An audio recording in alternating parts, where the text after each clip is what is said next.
तर पहा मित्रांनो, पोलीस भरती ग्राउंडचे हॉल तिकीट आलेले आहे. तर ते डाउनलोड कसे करायचे ते आपण पाहणार आहोत. तर मित्रांनो, आपण काय करायचं, पोलीस भरती रिक्रुटमेंट 2022 अथवा पोलीस भरती रिक्रुटमेंट 2022 martet.org या वेबसाईटवर सर्च करायचे. डायरेक्ट आपल्याला ऑप्शन येईल. तर इथं पाहायचे महाराष्ट्र पोलीस भरती.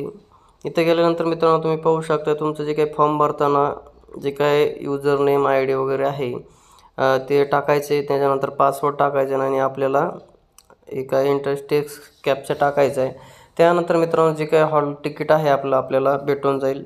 तर अशा प्रकारे मित्रांनो पोलीस भरतीचं जे हॉल तिकीट संदर्भात अपडेट होतं. मित्रांनो जे काही येणाऱ्या नोकर भरती, जी काय 75,000ची नोकर भरती, सगळं नोकर भरतीचे अपडेट किंवा नोटिफिकेशन मिळवण्यासाठी आपल्या चॅनलला सबस्क्राईब करा, लाईक करा आणि जेणेकरून बेल आयकॉनसुद्धा प्रेस करा, जेणेकरून तुम्हाला सर्व व्हिडिओचे नोटिफिकेशन